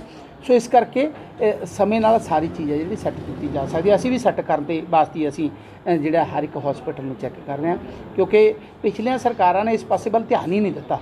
ਸੋ ਸਾਡੇ ਮਾਨ ਸਾਹਿਬ, ਸਾਡੇ ਪੰਜਾਬ ਦੇ ਮੁੱਖ ਮੰਤਰੀ ਸਰਦਾਰ ਭਗਵੰਤ ਸਿੰਘ ਜੀ ਮਹਾਨੂਰਾਂ ਦਾ ਸੁਪਨਾ ਹੈ ਕਿ ਸਾਡੇ ਦਿੱਲੀ ਦੇ ਮੁੱਖ ਮੰਤਰੀ ਅਰਵਿੰਦ ਕੇਜਰੀਵਾਲ ਜੀ ਦਾ ਸੁਪਨਾ ਹੈ ਕਿ ਅਸੀਂ ਪੰਜਾਬ ਦੀਆਂ ਸਿਹਤ ਸਹੂਲਤਾਂ ਨੇ ਜਿਹੜੀਆਂ ਉਹਨਾਂ 'ਤੇ ਪੂਰਾ ਫੋਕਸ ਕਰਕੇ ਹਰ ਇੱਕ ਨੂੰ ਇਲਾਜ ਹੈ ਜਿਹੜਾ ਉਹ ਦਈਏ। ਕਿਸੇ ਨੂੰ ਕੋਈ ਇਲਾਜ ਖਣੋ ਕਿਸੇ ਦੀ ਮੌਤ ਨਾ ਹੋਵੇ, ਇਹ ਸਾਡੀ ਪ੍ਰਾਇੋਰਟੀ ਹੈ, ਉਸ 'ਤੇ ਅਸੀਂ ਕੰਮ ਕਰਨ ਲੱਗੇ। ਜ਼ਿੰਦਗੀ ਵਿੱਚ ਕੁਝ ਕਰਨ ਦੀ ਹਿੰਮਤ ਹੋਵੇ ਤਾਂ ਇਨਸਾਨ ਕੁਝ ਵੀ ਕਰ ਸਕਦਾ ਹੈ। ਗੱਲ ਕਰਦੇ ਹਾਂ ਚੰਡੀਗੜ੍ਹ ਦੀ ਇੱਕ ਅਜਿਹੀ ਕੁੜੀ ਦੀ ਜਿਸ ਨੇ ਬਾਕੀ ਕੁੜੀਆਂ ਲਈ ਇੱਕ ਮਿਸਾਲ ਪੈਦਾ ਕਰ ਦਿੱਤੀ ਹੈ। ਇਹ ਕੁੜੀ ਚੰਡੀਗੜ੍ਹ ਦੇ ਲੋਕਾਂ ਨੂੰ ਘਰਾਂ ਦੇ ਵਿੱਚ ਜਾ ਕੇ ਫੂਡ ਸਪਲਾਈ ਦਾ ਕੰਮ ਕਰਦੀ ਹੈ। ਵਿਦਿਆ ਨੇ ਕਿਹਾ ਕਿ ਉਹ 11 ਸਾਲਾਂ ਤੱਕ ਬੈੱਡ ਤੇ ਸੀ ਅਤੇ ਬਿਮਾਰ ਸੀ। ਉਸ ਦੇ ਸਰੀਰ ਦਾ ਇੱਕ ਹਿੱਸਾ ਵੀ ਅਪਾਹਜ ਹੋ ਚੁੱਕਾ ਸੀ, ਪਰ ਫਿਰ ਵੀ ਉਸ ਦੀ ਹਿੰਮਤ ਨਹੀਂ ਆ ਰਹੀ ਅਤੇ ਹੁਣ ਉਹ ਫੂਡ डिलीवरी ਦਾ ਕੰਮ ਕਰਦੀ ਹੈ। मैं बिहार के रहने वाली हूँ। बिहार के समस्तीपुर डिस्ट्रिक्ट के एक छोटे से गांव से हूँ। 2007 की बात है, मैं साइकिल चलाते हुए आ रही थी तो ब्रिज पे आके मेरे साइकिल का बैलेंस बिगड़ गया और मैं ब्रिज से नीचे गिर गई, जिसकी वजह से मेरी रीढ़ की हड्डी टूट गई और आधी बॉडी मेरी पैरालाइज्ड हो गई। उसके बाद से मैं बेड पे ही रहने लगी। मेरे मम्मी पापा जहाँ तक वो सामर्थ्य था उन्होंने ट्रीटमेंट कराया, बट कहीं से कोई ये नहीं कि हम चल सकते हैं, कोई डॉक्टर ऐसा नहीं बताया। फिर मैं बेड पे ही रहने लगी। बेड पे रहते रहते मुझे 11 साल बीत गए। उसके बीच मुझे बहुत सारी फैमिली वाले भी बहुत परेशानी उठाया उन्होंने, और मुझे भी बहुत प्रॉब्लम होती थी। आसपास के लोग भी जो मिलने आते सब बोलते ओहो बेटी है, बेटी तो पराया धन होती है, अब तो ये लाइफ टाइम बोझ बन के रहेगी माँ बाप के ऊपर। तो इस तरह की बातें कुछ लोग कहते हैं, नहीं इससे अच्छा तो इसको जहर दे दो, मर जाएगी तो अच्छा है। तो ये सब बातें सुन के और भी ज़्यादा डिप्रेशन होने लगी मुझे, कि एक तो अपनी शारीरिक स्थिति ऐसी थी, ऊपर से मम्मी पापा परेशान रहते थे घर वाले, और ऊपर से लोगों के ताने इस तरह के सुन के। तो फिर मैं ऐसे ही भगवान से यही सोचती, इससे अच्छा या तो आप मौत दे दो या फिर आप कोई सही रास्ता लगा दो भगवान जी। तो कहते हैं ना, और 11 साल रहते मेरे कमर के नीचे जो हिस्सा पैरालाइज्ड है वो मुझे बेड सोर भी हो गया था बहुत बड़ा। तो धीरे धीरे बेड सोर बढ़ता ही गया, उसमें वो 4th स्टेज ले लिया था। बट मुझे कहते हैं ना कि भगवान पे भरोसा हो तो भगवान ज़रूर सुनते हैं, देर से ही सुनते ज़रूर हैं। तो सबसे पहले निकी मैम ने मेरी बेड सोर की सर्जरी करवाई, उसके बाद मेरा रिहैब करा कर मुझे इंडिपेंडेंट बनाया, और इंडिपेंडेंट बना के कि मैं सारा कुछ खुद से कर सकती हूँ इस लायक बनाया। उसके बाद मुझे स्पोर्ट्स में ज्वाइन करने के लिए बताया, चलिए कि स्पाइन रिहैब नहीं, तो वहाँ पे मैंने स्पोर्ट्स ज्वाइन किया। इसमें मैंने बास्केटबॉल नेशनल खेले, मैंने टेबल टेनिस नेशनल खेलती हूँ, नेशनल खेला भी है, और नेशनल टेबल टेनिस में खेलती हूँ। और मैंने स्कूबा डाइविंग करी, मैंने स्विमिंग करी, और फिर मैं एरियल योगा भी किया। मैं योगा करती भी हूँ और सिखाती भी हूँ सेंटर में। उसके बाद मैंने फैशन शो भी किया। तो सारा कुछ, इतना सारा कुछ सब कुछ मेरे चंडीगढ़ स्पैन रिहैब ने मुझे एक नई ज़िंदगी दी है। तो बस भगवान को अरदास करती थी कि या तो सही रास्ता लगाओ या फिर अपने पास बुला लो। तो कहते हैं ना, भगवान ज़रूर सुनते थे। 11 साल बाद उन्होंने सुना और चंडीगढ़ स्पैन रिहैब के पास मुझे भेजा। यहाँ आके मेरी नई ज़िंदगी की शुरुआत हुई। मेरा बेडसोर की सर्जरी हुई, उसके बाद मेरे रिहैब हुआ। रिहैब कराकर उन्होंने मुझे इंडिपेंडेंट बनाया कि मैं अपनी लाइफ अच्छे से जी सकती हूँ। फिर मैंने स्पोर्ट्स ज्वाइन किया। स्पोर्ट्स में मैंने अभी बताया आपको कि मैंने बास्केटबॉल, टेबल टेनिस और स्कूबा डाइविंग, स्विमिंग करी। मैंने एरियल योगा किया और योगा करती भी हूँ, सिखाती भी हूँ। और अब मैंने स्विगी में डिलीवरी का जॉब ज्वाइन किया है। ये मुझे निकी मैम ने ही बताया और मुझे ये भी बताया कि बेटा आप ये करना चाहोगे। मैंने बोला ठीक है मम्मा, मैं करके देखती हूँ। वो मुझे एक माँ की तरह मुझे प्यार करती हैं और सेंटर में जितने भी पेशेंट रहते हैं सबको वो अपने बच्चों की तरह ही प्यार करती हैं। और कई सारे हर दिन ऐसे लोग 4-5 लोग तो अवश्य मिलते हैं प्रतिदिन कि जहाँ आप बहुत अच्छा काम कर रहे हैं, गॉड ब्लेस यू बेटा। कोई बोलते हैं हाँ आप कीप इट अप, अपना सबके लिए प्रेरणा, आप हम लोगों को इंस्पायर कर रहे हो। इस तरह के वर्ड हमें सुनने को मिलते हैं। कई सारे ब्लेसिंग्स भी मिलते हैं हमें। तो ये सोच के अच्छा लगता है कि हाँ हम जैसे लोगों के लिए हम एक प्रेरणा बने और उन्हें एक नई लाइफ जीने के लिए उन्हें हौसला मिले हमें देख के। सिद्धू मूसेवाला कतल मामले में शार्प शूटर ਦੀਪਕ ਮੁੰਡੀਆ ਤੇ ਉਸਦੇ ਦੋ ਸਾਥੀ ਰਜਿੰਦਰ ਜੋਕਰ ਅਤੇ ਕਪਿਲ ਪੰਡਤ ਨੂੰ ਦਿੱਲੀ ਸਪੈਸ਼ਲ ਸੈੱਲ ਅਤੇ ਪੰਜਾਬ ਪੁਲਿਸ ਨੇ ਸਾਂਝੇ ਆਪਰੇਸ਼ਨ ਤਹਿਤ ਨੇਪਾਲ ਦੇ ਬਾਰਡਰ ਤੋਂ ਗ੍ਰਿਫਤਾਰ ਕੀਤਾ ਸੀ। ਇਨ੍ਹਾਂ ਫੜੇ ਗਏ ਮੁਜਰਮਾਂ ਨੂੰ ਮਾਨਸਾ ਪੁਲਿਸ ਵੱਲੋਂ ਮੋਹਾਲੀ ਲਿਆਂਦਾ ਗਿਆ ਤੇ ਜਿੱਥੇ ਮਾਨਸਾ ਦੀ ਅਦਾਲਤ ਵਿੱਚ ਪੇਸ਼ ਕੀਤਾ ਗਿਆ। ਅੰਮ੍ਰਿਤਸਰ ਵਿੱਚ ਇੱਕ ਨਵੀਂ ਵਿਆਹੀ ਔਰਤ ਦੀ ਨਸ਼ੇ ਵਿੱਚ ਧੁੱਤ ਵੀਡੀਓ ਸਾਹਮਣੇ ਆਈ ਹੈ ਜਿਸ ਨੂੰ ਸਰਕਾਰ ਤੇ ਵੱਡੇ ਸਵਾਲ ਖੜੇ ਕਰ ਦਿੱਤੇ ਹਨ ਕਿਉਂਕਿ ਆਮ ਆਦਮੀ ਪਾਰਟੀ ਦੀ ਸਰਕਾਰ ਨੇ ਚੋਣਾਂ ਤੋਂ ਪਹਿਲਾਂ ਕਿਹਾ ਸੀ ਕਿ 3 ਮਹੀਨੇ ਵਿੱਚ ਪੰਜਾਬ ਨੂੰ ਨਸ਼ਾ ਮੁਕਤ ਕਰ ਦਿੱਤਾ ਜਾਵੇਗਾ ਪਰ ਅਜਿਹਾ ਨਹੀਂ ਹੋਇਆ। ਜਦੋਂ ਇਹ ਵੀਡੀਓ ਹਲਕਾ ਵਿਧਾਇਕ ਜੀਵਨਜੋਤ ਕੌਰ ਦੇ ਸਬੰਧ ਵਿੱਚ ਆਈ ਤਾਂ ਉਹਨਾਂ ਕਿਹਾ ਕਿ ਇਸ ਵੀਡੀਓ ਦੇ ਬਿਹਾਫ ਤੇ ਉਹਨਾਂ ਨੇ ਪੁਲਿਸ ਨੂੰ ਸਖਤ ਕਾਰਵਾਈ ਕਰਨ ਦੀ ਮੰਗ ਕੀਤੀ। ਰਸਤੇ ਦੇ ਵਿੱਚ ਆਉਂਦੇ ਹੀ ਮੇਰੀ ਅਭਿਮਨਿਊ ਰਾਣਾ ਸਾਹਿਬ ਦੇ ਨਾਲ ਗੱਲ ਹੋ ਰਹੀ ਸੀਗੀ। ਸੋ ਚਾਹੇ ਉਸ ਵੀਡੀਓ ਦੇ ਵਿੱਚ ਜਿਹੜੀ ਲੇਡੀ ਦਿਖਾਈ ਹੈ ਉਹਨਾਂ ਨੇ, ਉਹ ਕਿਤੇ ਵੀ ਇਹ ਨਹੀਂ ਦਿਖ ਰਿਹਾ ਵੀ ਉਹਨਾਂ ਨੇ ਕੋਈ ਡੋਜ਼ ਲੈ ਰਹੇ ਨੇ ਉਹ ਜਾਂ ਨਹੀਂ ਲੈ ਰਹੇ। ਬਟ ਵੀਡੀਓ ਵਾਇਰਲ ਹੋਣ ਤੋਂ ਬਾਅਦ ਅੱਜ ਉੱਥੇ ਬਕਾਇਦਾ ਪੁਲਿਸ ਦੀ ਜਿਹੜੀ ਉਹ ਪੂਰੀ ਫੋਰਸ ਗਈ ਸੀ, ਉੱਥੇ ਰੇਡ ਕੀਤੀ ਗਈ ਹੈ। 3 ਜਾਂ 4 ਤਕਰੀਬਨ ਪਰਚੇ, ਕਿਉਂਕਿ ਐਗਜ਼ੈਕਟ ਨੰਬਰ ਜਿਹੜਾ ਮੇਰੇ ਕੋਲ ਉਹ ਹਾਫ ਐਨ ਆਵਰ ਤੱਕ ਆਉਣਾ ਹੈ। ਬਟ ਪ੍ਰੀਕਾਸ਼ਨਰੀ ਮੇਜਰ ਦੇ ਤਹਿਤ ਕੁਝ 10-12 ਲੋਕਾਂ ਦੇ ਉੱਤੇ ਐਕਸ਼ਨ ਲਿਆ ਜਾਏਗਾ ਔਰ 3 ਤੋਂ 4 ਜਿਹੜੇ ਪਰਚੇ ਜਿਹੜੇ ਹੈਗੇ ਆ ਉਹ ਹੋਣਗੇ ਕਿਉਂਕਿ ਕੁਝ ਰਿਕਵਰੀ ਵੀ ਹੋਈ ਹੈ ਔਰ ਕੁਝ ਡਰਗ ਮਨੀ ਜਿਹੜੀ ਹੈ ਉਹ ਵੀ ਉੱਥੋਂ ਬਰਾਮਦ ਕੀਤੀ ਗਈ ਹੈ। ਵੀਡੀਓ ਸੱਚੀ ਹੈ ਜੀ? ਦੇਖੋ ਸਾਡੇ ਕੋਲ ਅਜੇ ਇਸ ਚੀਜ਼ ਦਾ ਕੋਈ ਵੀ ਉਹਦੀ ਪੁਸ਼ਟੀ ਨਹੀਂ ਹੁੰਦੀ ਹੈ ਵੀ ਉਹ ਸੱਚੀ ਹੈ ਕਿ ਨਹੀਂ। ਬਟ ਜੇ ਸਾਡੇ ਕੋਲ ਆਈ, ਕਿਉਂਕਿ ਮੇਰੇ ਕੋਲੋਂ ਬਹੁਤ ਥਾਵਾਂ ਤੋਂ ਆ ਰਹੀ ਸੀ, ਸਪੈਸ਼ਲੀ ਜਿਹੜੇ ਸਾਡੇ ਵੀਰ ਭਰਾ ਬਾਹਰ ਬੈਠੇ ਨੇ ਉਹਨਾਂ ਦਾ ਇੱਕ ਕੰਸਰਨ ਹੁੰਦਾ ਹੈ। ਮੈਨੂੰ ਬਹੁਤ ਜ਼ਿਆਦਾ ਜਗ੍ਹਾ ਤੋਂ ਆਇਆ ਤੇ ਮੈਂ ਸੀਪੀ ਸਾਹਿਬ ਨੂੰ ਰਿਕੁਐਸਟ ਕੀਤੀ ਸੀ ਵੀ ਇਹ ਪੁਸ਼ਟੀ ਕਰਨੀ ਬਾਅਦ ਦੀ ਗੱਲ ਹੈ ਵੀ ਇਹ ਠੀਕ ਹੈ ਜਾਂ ਨਹੀਂ ਹੈ, ਪਰ ਤੁਸੀਂ ਉਹਨਾਂ ਨੇ ਅਗਰ ਨਾ ਲਿਆ ਕਿ ਮਕਬੂਲਪੁਰੇ ਏਰੀਏ ਦੇ ਵਿੱਚ ਤੇ ਤੁਸੀਂ ਕਾਈਂਡਲੀ ਇਹਦੇ ਉੱਤੇ ਐਕਸ਼ਨ ਲਓ। ਸੋ ਪ੍ਰਸ਼ਾਸਨ ਤੇ ਪੁਲਿਸ ਆਪਣੀ ਜ਼ਿੰਮੇਵਾਰੀ ਤੇ ਲਗਾਓ। ਉਹਨਾਂ ਦੇ ਪਿੰਡ ਰੇਣੂ ਖੁਰਦ ਵਿੱਚ ਤੇ 4 ਸਤੰਬਰ ਨੂੰ ਇੱਕ ਕਿਸਾਨ ਦੇ ਘਰ ਵਿੱਚ ਕੁਝ ਲੋਕਾਂ ਨੇ ਇਨਕਮ ਟੈਕਸ ਦੇ ਅਧਿਕਾਰੀ ਬਣ ਕੇ ਛਾਪਾ ਮਾਰਿਆ ਸੀ ਅਤੇ ਪਰਿਵਾਰ ਨੂੰ ਇੱਕ ਕਮਰੇ ਵਿੱਚ ਕੈਦ ਕਰਕੇ 25 ਲੱਖ ਦੀ ਲੁੱਟ ਤੇ ਲੈ ਕੇ ਫਰਾਰ ਹੋ ਗਏ ਸਨ। ਹੁਣ ਪੁਲਿਸ ਨੇ ਇਸ ਵਾਰਦਾਤ ਨੂੰ ਸੁਲਝਾ ਲਿਆ ਹੈ ਤੇ ਇਸ ਕੇਸ ਵਿੱਚ 3 ਦੋਸ਼ੀਆਂ ਨੂੰ ਗ੍ਰਿਫਤਾਰ ਕਰਕੇ 11 ਲੱਖ ਬਰਾਮਦ ਕਰ ਲਏ ਹਨ ਜਦੋਂ ਬਾਕੀ ਹਾਲੇ ਫਰਾਰ ਹਨ। पुलिस ने कुल 9 लोगों से इस केस को नामजद किया है। वारदात को जो है हमने ट्रेस कर लिया है। इसके अंदर हमारे पास कुल 9 मुलजिम हमने इसके अंदर ढूंढे हैं। जो मेन इसका कॉन्स्पिरेटर था, जो हमें शुरुआत से लग रहा था कि इसमें कोई इंसाइडर इंफॉर्मेशन दी है किसी ने या घर के या किसी रिश्तेदार का मिला हुआ वो है, तो सज्जन सिंह के बेसिकली परिवार के अंदर कोई फैमिली डिस्प्यूट था जिसके सेटलमेंट में एक बिचौलिया इन्वॉल्व था। उस बिचौलिए का नाम है गुरचंद सिंह। तो गुरचंद सिंह जो था उसको पहले ही इन्फॉर्मेशन थी कि इनके पास कुछ कैश पड़ा हुआ है। उसने अपने साथी गुरप्रीत सिंह को जो है ये इन्फॉर्मेशन दी। गुरप्रीत सिंह ने एक सुखविंदर मान करके राड़ा साहब का रहने वाला बंदा है, तो सुखविंदर मान जो है उसने फिर ये सारी प्लानिंग करी और साथ में बाकी जो अक्यूज़ हैं, राजीव कुमार साहनी बिहार का रहने वाला है, मोहम्मद हलीम जो डॉक्टर भी मतलब एक हड्डियों का काम करता है, और परमदीप सिंह एलियस विक्की एलियस लोटे ये कार डीलर है, और रजनीश कुमार एलियस सोनू वो भी उसके साथ ही काम करता है, कार डीलर है, और दलजीत सिंह है मलेरकोटला का रहने वाला, और हरप्रीत सिंह गिल है। हरप्रीत सिंह गिल जो है वो पहले इनकम टैक्स डिपार्टमेंट में काम करता था, उसको वहाँ से डिसमिस कर दिया गया था। तो इन सारों ने मिलकर फिर साजिश रची थी और इनमें से जो है 4 बंदे फाइनली वहाँ पे जो है इसको अंजाम देने गए थे। इसके अंदर जो ये कार डीलर है रजनीश कुमार एलियस सोनू और परमदीप सिंह एलियस विक्की, इन्होंने जो है जो वारदात में यूज़ हुई थी गाड़ी इनोवा वो प्रोवाइड करी थी, जो हमने रिकवर कर ली है।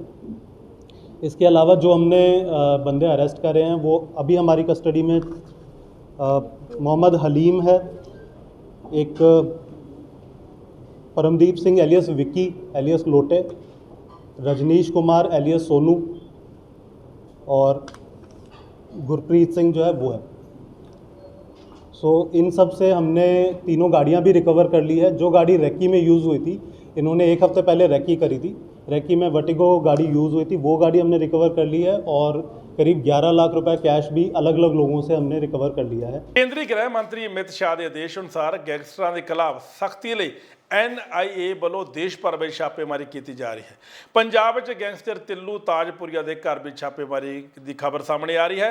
ਸਾਡੇ ਪੱਤਰਕਾਰ ਦੇ ਹਵਾਲੇ ਅਨੁਸਾਰ ਦਿੱਲੀ, ਹਰਿਆਣਾ, ਪੰਜਾਬ ਸਮੇਤ ਕਈ ਰਾਜਾਂ ਵਿੱਚ 50 ਥਾਵਾਂ ਤੇ ਛਾਪੇਮਾਰੀ ਕੀਤੀ ਜਾ ਰਹੀ ਹੈ। ਇਸ ਛਾਪੇਮਾਰੀ ਵਿੱਚ ਮਜੀਠਾ ਰੋਡ ਤੇ ਸਥਿਤ ਗੈਂਗਸਟਰ ਸ਼ੁਭਮ, ਅੰਮ੍ਰਿਤਸਰ ਵਿੱਚ ਗੈਂਗਸਟਰ ਸੋਨੂ ਕੰਗਲਾ ਦੇ ਘਰ ਵਿੱਚ ਵੀ ਛਾਪੇਮਾਰੀ ਕੀਤੀ ਗਈ। ਤਰਨਤਾਰਨ ਜ਼ਿਲ੍ਹੇ ਦੇ ਵਿਧਾਨ ਸਭਾ ਹਲਕਾ ਪੱਟੀ ਦੇ ਅਧੀਨ ਆਉਂਦੇ ਪਿੰਡ ਤਲਵੰਡੀ ਮਿਹਰ ਸਿੰਘ ਵਾਲਾ ਵਿੱਚ ਇੱਕ ਗਰੀਬ ਗ੍ਰਾਂਤੀ ਸਿੰਘ ਤਰਸੇਮ ਸਿੰਘ ਨੇ ਮਦਦ ਦੀ ਗੁਹਾਰ ਲਗਾਈ ਹੈ। ਉਹਨਾਂ ਦੱਸਿਆ ਕਿ ਉਹ ਬਾਬਾ ਜੀਵਨ ਸਿੰਘ ਗੁਰੂ ਘਰ ਵਿੱਚ ਸੇਵਾ ਨਿਭਾ ਰਿਹਾ ਹੈ ਤੇ ਉਸਦੇ 6 ਪੋਤਰੇ ਤੇ ਪੋਤਰੀਆਂ ਦਾ ਪੇਟ ਪਾਲ ਰਿਹਾ ਹੈ। ਬੇਟੇ ਦੀ ਮੌਤ ਹੋ ਚੁੱਕੀ ਹੈ, ਬੱਚਿਆਂ ਦੀ ਮਾਂ ਘਰ ਛੱਡ ਕੇ ਚਲੀ ਜਾ ਚੁੱਕੀ ਹੈ।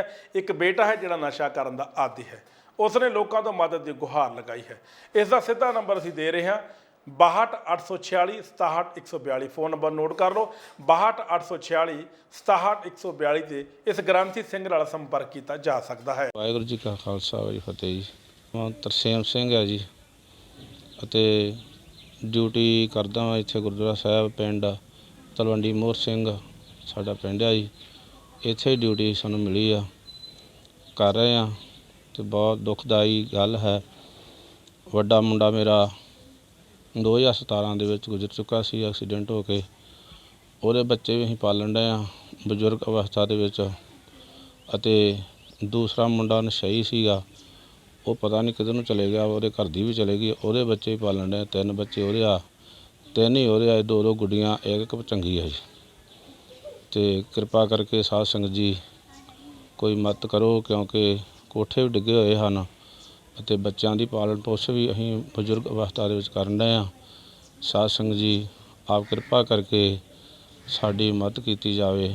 ਬਹੁਤ ਗਰੀਬੀ ਆਧਾਰ ਦੇ ਵਿੱਚ ਸਾਨੂੰ ਬਹੁਤ ਦੁਖਦਾਈ ਗੱਲ ਹੈ ਅਤੇ ਸਾਡਾ ਕੋਈ ਮਸਲਾ ਹੋਣਾ ਚਾਹੀਦਾ ਹੈ, ਕਿਉਂਕਿ ਸਾਡੇ ਕੋਠੇ ਵੀ ਡਿੱਗੇ ਹੋਏ ਹਨ ਅਤੇ ਬੱਚਿਆਂ ਦੀ ਪਾਲਣ ਪੋਸ਼ਣ ਜਿਹੜੀ ਆ ਗਜਾ ਕਰਕੇ ਅਸੀਂ ਕਰ ਰਹੇ ਹਾਂ। ਬਹੁਤ ਜ਼ਿਆਦਾ ਦੁਖਦਾਈ ਵਾਲੀ ਗੱਲ ਹੈ। ਅਤੇ ਜੋ ਸੇਵਾ ਸਾਨੂੰ ਦਿੰਦੇ ਆ ਛਮਾਈ ਦੀ ਛਮਾਈ 30 ਕਿਲੋ, ਉਹ ਕੁਛ ਘਰ ਦਿੰਦੇ ਕੁਛ ਨਹੀਂ ਦਿੰਦੇ। ਇਸ ਤਰ੍ਹਾਂ ਕਰਕੇ ਪਿੰਡ 'ਤੇ ਖੁੱਲ੍ਹਾ ਪੈਰਾ ਚੱਲਦਾ ਵਾ ਅਤੇ ਕੋਈ ਮਦਦ ਨਹੀਂ ਸਾਡੀ ਕਰ ਰਿਹਾ। ਕਰਿਓ ਜੀ ਸਾਧ ਸੰਗਤ ਜੀ, ਬਹੁਤ ਜ਼ਿਆਦਾ ਦੁਖਦਾਈ ਗੱਲ ਹੈ। ਬੱਚੇ ਛੋਟੇ ਛੋਟੇ ਹਨ, ਅਸੀਂ ਪਾਲਣ ਪੋਸ਼ਣ ਉਹਨਾਂ ਦੀ ਕਰ ਰਹੇ ਹਾਂ। 6 ਬੱਚੇ ਸਾਹਮਣੇ ਬਹੁਤ ਔਖੇ ਹਨ, ਪੜ੍ਹਾਈ ਕਰਾਉਣੀ ਹੈ ਅਤੇ ਉਹਨਾਂ ਦੀ ਪਾਲਣ ਪੋਸ਼ਣ ਵੀ ਕਰਨਾ ਹੈ। ਕਿਰਪਾ ਕਰਕੇ ਸਾਧ ਸੰਗਤ ਜੀ ਸਾਡਾ ਕੋਈ ਮਦਦ ਕੀਤੀ ਜਾਵੇ, ਬੇਨਤੀ ਨੂੰ ਪ੍ਰਵਾਨ ਕਰਿਓ ਜੀ। ਛੱਤ ਫਿਰ ਮੈਂ ਇਕੱਲਾ ਵਾਂ, ਉੱਥੇ ਵੀ ਭੁਗਤਾਉਣਾ ਹੁੰਦਾ ਗੁਰਦੁਆਰਾ ਸਾਹਿਬ ਸੇਵਾ, ਇੱਥੇ ਵੀ ਗਜਾ ਗੁਜਾ ਕਰਨਾ ਹੁੰਦਾ ਅਤੇ ਥੱਲੇ ਹੀ ਨੱਪਿਆ ਸਮਾਨ ਰਹਿ ਗਿਆ ਵਾ ਅਤੇ ਕੋਈ ਕੰਮ ਕਰਨ ਵਾਲਾ ਨਹੀਂ ਹੈ। ਇਸ ਕਰਕੇ ਥੱਲੇ ਹੀ ਸਾਰਾ ਸਮਾਨ ਹੈ ਅਤੇ ਛੱਤ ਵੀ ਡਿੱਗੀ ਹੋਈ ਹੈ। ਆਪ ਸੰਗਤਾਂ ਵੇਖਣ ਡੀਆਂ ਜੋ, ਕਿਰਪਾ ਕਰਕੇ ਸਾਧ ਸੰਗਤ ਜੀ ਇਸ ਪਰਿਵਾਰ 'ਤੇ ਦੁਖਦਾਈ ਗੱਲ ਹੈ, ਸਾਡੀ ਮਦਦ ਕੀਤੀ ਜਾਵੇ। ਫਿਰੋਜ਼ਪੁਰ ਦੇ ਹਲਕਾ ਗੁਰਹਰ ਸਾਹਿਬ ਵਿੱਚ ਪੰਜਾਬ ਦੇ ਕੈਬਨਿਟ ਮੰਤਰੀ ਫੌਜਾ ਸਿੰਘ ਸਰਾਰੀ ਦੇ ਨਜ਼ਦੀਕੀ ਆਮ ਆਦਮੀ ਪਾਰਟੀ ਦੇ ਵਰਕਰ ਨੂੰ ਪੁਲਿਸ ਨੇ ਗ੍ਰਿਫਤਾਰ ਕੀਤਾ ਹੈ। ਇਸ ਸ਼ਖਸ ਦਾ ਦੋਸ਼ ਸੀ ਕਿ ਉਹ ਆਪਣੀ ਗੱਡੀ ਤੇ ਨੈਸ਼ਨਲ ਫਲੈਗ ਲਗਾ ਕੇ ਘੁੰਮ ਰਿਹਾ ਸੀ, ਜਿਸ ਨੂੰ ਲੈ ਕੇ ਆਮ ਆਦਮੀ ਪਾਰਟੀ ਦੇ ਵਰਕਰਾਂ ਅਤੇ ਪੁਲਿਸ ਵਿਚਕਾਰ ਕਾਫੀ ਬਹਿਸ ਵੀ ਹੋਈ। ਨਾ ਕੋਈ ਇਨਸਾਫ ਤਾਂ ਇਹ ਸਾਨੂੰ ਤਾਂ ਕੀ ਇਨਸਾਫ ਦੇਣਗੇ? ਆਮ ਪਬਲਿਕ ਹੈ, ਆਮ ਲੋਕ ਨੇ, ਉਹਨਾਂ ਤੱਕ ਕੀ ਮੈਸੇਜ ਆਏਗਾ? ਸੋ ਮੈਂ ਇਹੀ ਬੇਨਤੀ ਕਰਨਾ ਚਾਹੁੰਦਾ, 4 ਘੰਟੇ ਹੋ ਗਏ ਨੇ ਬੂਹਾ ਬੰਦ ਕੀਤੇ ਨੂੰ, 4 ਘੰਟੇ ਹੋ ਗਏ ਨੇ ਸਾਡੇ ਬੰਦੇ ਨੂੰ ਅੰਦਰ ਪਾਏ ਨੂੰ। ਸਿਰਫ ਸਾਨੂੰ ਵਜ੍ਹਾ ਪਤਾ ਹੋਣੀ ਚਾਹੀਦੀ ਹੈ ਵੀ ਕੀ ਵਜ੍ਹਾ ਹੈ ਔਰ ਉਹਨਾਂ ਉੱਪਰ ਕਿਸ ਕਾਨੂੰਨ ਦੇ ਦਾਇਰੇ ਦੇ ਵਿੱਚ ਇਹਨਾਂ ਨੂੰ ਅੰਦਰ ਲਿਆਂਦਾ ਗਿਆ ਹੈ। ਜਾਂ ਤਾਂ ਸਾਨੂੰ ਪਤਾ ਲੱਗਣਾ ਚਾਹੀਦਾ ਹੈ, ਸਾਡੇ ਤੱਕ ਮੈਸੇਜ ਹੋਣਾ ਚਾਹੀਦਾ ਇਸ ਗੱਲ ਦਾ ਵੀ ਹਾਂ ਇਹ ਅਪਰਾਧ ਉਹਨੇ ਕੀਤਾ ਹੈ। ਸਾਡੇ ਨਾਲ ਕੋਈ ਗੱਲ ਨਹੀਂ ਕਰ ਰਹੇ, ਕੋਈ ਬਾਤ ਨਹੀਂ ਕਰ ਰਹੇ, ਨਾ ਹੀ ਸਾਨੂੰ ਦੱਸਿਆ ਜਾ ਰਿਹਾ ਕੁਝ ਵੀ। ਸੋ ਮੈਂ ਇਹੀ ਬੇਨਤੀ ਕਰਨਾ ਚਾਹੁੰਦਾ ਪੰਜਾਬ ਸਰਕਾਰ ਅੱਗੇ ਕਿ ਇਹ ਜਿਹੜੇ ਰਵਾਇਤੀ ਪਾਰਟੀ ਨੇ ਮਗਰ ਲੱਗ ਕੇ ਪ੍ਰਸ਼ਾਸਨ ਜਿਹੜਾ ਹੈ ਇਹ ਗਲਤ ਤਰੀਕੇ ਗਲਤ ਢੰਗ ਦੇ ਨਾਲ ਨਾ ਤਾਂ ਸਾਨੂੰ ਅੰਦਰ ਜਾਣ ਦੇ ਰਿਹਾ ਹੈ, ਉੱਪਰੋਂ ਧੱਕਾ ਕਰੀ ਜਾ ਰਿਹਾ ਹੈ। ਬਾਰ-ਬਾਰ 4 ਘੰਟੇ ਹੋ ਗਏ ਸਾਨੂੰ ਬਾਰ-ਬਾਰ ਇੱਕੋ ਗੱਲ ਰਿਕੁਐਸਟ ਬੇਨਤੀ ਕਰਨ ਦੇ ਬਾਵਜੂਦ ਵੀ ਕਿ ਸਾਨੂੰ ਘੱਟੋ ਘੱਟ ਰੀਜ਼ਨ ਦੱਸੋ, ਸਾਨੂੰ ਘੱਟੋ ਘੱਟ ਕਾਰਨ ਦੱਸੋ, ਔਰ ਇਹ ਬਿਲਕੁਲ ਵੀ ਨਹੀਂ ਸੁਣ ਰਹੇ। ਜੇਕਰ ਆਮ ਆਦਮੀ ਪਾਰਟੀ ਦੇ ਵਲੰਟੀਅਰ ਨਾਲ ਇਹ ਹਾਲਾਤ ਨੇ ਤਾਂ ਸੋਚੋ ਕਿ ਆਮ ਲੋਕਾਂ ਨਾਲ ਕੀ ਕੁਝ ਕਰਦੇ ਹੋਣਗੇ। ਸੋ ਮੈਂ ਇਹ ਬੇਨਤੀ ਕਰਨਾ ਚਾਹੁੰਦਾ ਪੰਜਾਬ ਸਰਕਾਰ ਨੂੰ ਕਿ ਜ਼ਰੂਰ ਇਹਨਾਂ ਖਿਲਾਫ ਐਕਸ਼ਨ ਲਿਆ ਜਾਵੇ, ਨਹੀਂ ਆਉਣ ਵਾਲੇ ਟਾਈਮ ਦੇ ਵਿੱਚ ਸਰਕਾਰ ਨੂੰ ਵੀ ਨੁਕਸਾਨ ਹੋਊਗਾ ਔਰ ਆਉਣ ਵਾਲੇ ਟਾਈਮ ਦੇ ਵਿੱਚ ਇਹ ਲੋਕ ਪਤਾ ਨਹੀਂ ਆਮ ਪਬਲਿਕ ਦਾ ਕੀ ਹਾਲ ਕਰਨਗੇ। ਸੋ 4 ਘੰਟੇ ਹੋ ਗਏ ਬੂਹਾ ਭੰਨੀਆਂ ਨੇ, ਕੋਈ ਸਾਡੀ ਸੁਣਵਾਈ ਨਹੀਂ, ਕੋਈ ਜਵਾਬ ਨਹੀਂ, ਕੋਈ ਕੁਛ ਨਹੀਂ। ਕਾਰਨ ਕੀ ਹੈ? ਕਾਰਨ ਕੀ ਹੈ? ਕਾਰਨ ਇਹੀ ਹੈ ਜੀ, ਸਾਡੇ ਵਲੰਟੀਅਰ ਨੂੰ ਐਸਐਚਓ ਸਾਹਿਬ ਨੇ ਜਿੱਦਾਂ ਦੱਸਣ ਦੇ ਤੌਰ ਤੇ ਕਿ ਉਹਨਾਂ ਨੂੰ ਫੋਨ ਕਰਕੇ ਬੁਲਾਇਆ ਗਿਆ ਸੀ ਵੀ ਥਾਣੇ ਆਓ, ਤੁਹਾਡੇ ਨਾਲ ਕੋਈ ਕੰਮ ਹੈ। ਆਉਣ ਤੋਂ ਬਾਅਦ ਆ ਸਾਈਡ ਤੇ ਗੱਡੀ ਲੱਗੀ ਹੋਈ ਹੈ ਔਰ ਅੰਦਰ ਉਹਨਾਂ ਨੂੰ ਬਿਠਾ ਕੇ ਰੱਖਿਆ ਹੋਇਆ ਹੈ। ਔਰ ਜਦੋਂ ਉਹਨਾਂ ਦੇ ਬ੍ਰਦਰ ਅੰਦਰ ਜਾਂਦੇ ਨੇ, ਮੋਨੂ ਕਪੂਰ ਜੀ ਅੰਦਰ ਜਾਂਦੇ ਨੇ, ਤਾਂ ਇਹਨਾਂ ਨੂੰ ਵੀ ਕਹਿੰਦੇ ਆ ਵੀ ਅਸੀਂ ਦੇਖ ਲਾਂਗੇ। ਸਾਨੂੰ ਕਿਸੇ ਨੂੰ ਫੋਨ ਨਹੀਂ ਉਹਨਾਂ ਨੇ ਕਰਨ ਦਿੱਤਾ ਵੀ ਸਾਡਾ ਜਿਹੜਾ ਬੰਦਾ ਵੀ ਤੁਹਾਡਾ ਅੰਦਰ ਅਸੀਂ ਪਾਇਆ ਹੋਇਆ, ਔਰ ਇਹ ਵੀ ਨਹੀਂ ਦੱਸਦੇ ਵੀ ਧਾਰਾ ਲਾਈ ਹੈ। ਸਾਨੂੰ ਕੋਈ ਦੱਸੀ ਨਾ ਕੋਈ ਧਾਰਾ ਦੱਸਦੇ ਪਏ ਨੇ, ਨਾ ਕੁਛ ਕਰਦੇ ਪਏ ਨੇ, ਕੋਈ ਗੱਲ ਨਹੀਂ ਕਰਦੇ ਪਏ, ਕੋਈ ਬਾਤ ਨਹੀਂ ਕਰਦੇ ਪਏ। ਅਸੀਂ ਐਸਐਚਓ ਸਾਹਿਬ ਨੂੰ ਮਿਲਣ ਦੀ ਕੋਸ਼ਿਸ਼ ਕੀਤੀ, ਸਾਡੇ ਨਾਲ ਕੋਈ ਗੱਲ ਨਹੀਂ ਕਰਦੇ ਪਏ। ਡੀਐਸਪੀ ਸਾਹਿਬ ਨੂੰ ਫੋਨ ਲਾਇਆ, ਕੋਈ ਗੱਲ ਨਹੀਂ ਕਰਦੇ ਪਏ। ਔਰ ਅਗਰ ਸਾਨੂੰ ਮੰਤਰੀ ਨੂੰ ਫੋਨ ਲਾਇਆ, ਉਹਨੇ ਨਹੀਂ ਚੱਕਿਆ। ਇਹਨੂੰ ਵੀ ਲਾਣੇ ਫੋਨ ਕਿਸੇ ਨੇ ਨਹੀਂ ਚੱਕਿਆ। ਸਾਨੂੰ ਪੂਰੀ ਇਨਕੁਆਇਰੀ ਚਾਹੀਦੀ ਹੈ ਵੀ ਕਿਸ ਕਰਕੇ ਸਾਡਾ ਵਲੰਟੀਅਰ ਅੰਦਰ ਲੈ ਕੇ ਆਉਂਦੇ ਆ। ਮਸਲਾ ਕੀ ਹੈ ਦੀਪਕ ਜੀ? ਮਸਲਾ ਵੀਰ ਜੀ ਇਹ ਕਿ ਸਾਡੇ ਵਲੰਟੀਅਰ ਨੇ ਜਿਨ੍ਹਾਂ ਦਾ ਨਾਮ ਜੋਨੀ ਕਪੂਰ ਹੈ, ਉਹਨਾਂ ਨੂੰ ਫੋਨ ਗਿਆ ਕਿ ਤੂੰ ਗੱਡੀ ਲੈ ਕੇ ਥਾਣੇ ਪਹੁੰਚ। ਉਹ ਜਿਵੇਂ ਹੀ ਥਾਣੇ ਆਉਂਦੇ ਆ ਉਹਨੂੰ ਐਸਐਚਓ ਸਾਹਿਬ ਅੰਦਰ ਬਿਠਾ ਲੈਂਦੇ ਆ। ਉਸ ਤੋਂ ਬਾਅਦ ਜਦੋਂ ਘਰ ਦੇ ਲੋਕ ਫੋਨ ਲਾਉਂਦੇ ਆ, ਕੋਈ ਫੋਨ ਨਹੀਂ ਚੱਕ ਰਹੇ ਅੰਦਰ। ਮੈਂ ਵੀ ਫੋਨ ਲਗਾਇਆ, ਡਿਪਟੀ ਸਾਹਿਬ ਨੇ ਫੋਨ ਲਗਾਇਆ, ਐਸਐਚਓ ਸਾਹਿਬ ਨੂੰ ਫੋਨ ਲਗਾਇਆ, ਪਰ ਕੋਈ ਵੀ ਫੋਨ ਨਹੀਂ ਅਟੈਂਡ ਕਰ ਰਹੀ। Under section prevention of insult of national honours act 1971 ਦੀ ਧਾਰਾ 2 ਤੇ 336 ਆਈਪੀਸੀ ਤੇ 170 ਆਈਪੀਸੀ ਦੇ ਤਹਿਤ ਜੋਨੀ ਕਪੂਰ ਦੇ ਖਿਲਾਫ ਜਿਹੜਾ ਮੁਕੱਦਮਾ ਦਰਜ ਕੀਤਾ ਗਿਆ ਤੇ ਇਹਦੀ ਜਿਹੜੀ ਇਹਦੇ ਵੱਲੋਂ ਜਿਹੜੀ ਗੱਡੀ ਦੇ ਉੱਤੇ ਲਗਾਇਆ ਗਿਆ ਸੀ ਉਹਦਾ ਵਿੱਚ ਜਿਹੜਾ ਵੇਰਵਾ ਪਾਇਆ ਗਿਆ PB 05 AD 7067। Bharatiya Janata party ਦੇ ਪੰਜਾਬ ਪ੍ਰਧਾਨ ਅਸ਼ਵਨੀ ਸ਼ਰਮਾ ਨੇ ਜਲੰਧਰ ਵਿੱਚ ਵਰਕਰਾਂ ਦੇ ਨਾਲ ਮੀਟਿੰਗ ਕੀਤੀ, ਜਿੱਥੇ ਉਹਨਾਂ ਨੇ ਪੱਤਰਕਾਰਾਂ ਨੂੰ ਸੰਬੋਧਨ ਕਰਦੇ ਹੋਏ ਕਿਹਾ ਕਿ 13 ਸਤੰਬਰ ਨੂੰ ਦੇਸ਼ ਦੇ ਪ੍ਰਧਾਨ ਮੰਤਰੀ ਸ਼੍ਰੀ ਨਰਿੰਦਰ ਮੋਦੀ ਦਾ ਜਨਮ ਦਿਨ ਹੈ ਤੇ ਭਾਰਤੀ ਜਨਤਾ ਪਾਰਟੀ 17 ਸਤੰਬਰ ਤੋਂ 2 ਅਕਤੂਬਰ ਤੱਕ ਸਮਾਜਿਕ ਕੰਮ ਕਰੇਗੀ। 6 ਮਹੀਨਿਆਂ ਦੇ ਅੰਦਰ ਬਾਹਾਂ ਵੱਜ ਗਈ ਹੈ ਆਮ ਆਦਮੀ ਦੀ। ਇਹ ਆਮ ਆਦਮੀ ਨਹੀਂ, ਇਹ ਖਾਸ ਆਦਮੀ ਨਿਕਲ ਗਏ। ਇਹਨਾਂ ਦਾ ਤੌਰ ਤਰੀਕਾ, ਇਹਨਾਂ ਦਾ ਕੰਮ ਕਰਨ ਦਾ ਸਟਾਈਲ ਬਦਲ ਗਿਆ। ਭ੍ਰਸ਼ਟਾਚਾਰ, ਬੇਈਮਾਨੀ, ਵਾਅਦਾ ਖਿਲਾਫੀ, ਇਹਦੇ ਸਿਵਾ ਹੋਰ ਕੁਛ ਨਹੀਂ। ਔਰ ਵਿਗਿਆਪਨਾਂ ਦੀ ਸਰਕਾਰ ਬਣ ਕੇ ਰਹਿ ਗਈ ਹੈ। ਔਰ ਹੁਣ ਤਾਂ ਮਾਨ ਸਾਹਿਬ ਮਾਸ਼ਾਅੱਲਾ ਪਹਿਲਾਂ ਪੰਜਾਬੀ ਨਾਲ ਬੜਾ ਪਿਆਰ ਸੀ, ਅੱਜ ਕੱਲ੍ਹ ਉਹਨਾਂ ਦੀ ਤੇ ਐਡਵਰਟਾਈਜ਼ਮੈਂਟ ਵੀ ਹਿੰਦੀ 'ਚ ਹੋ ਗਈ ਹੈ।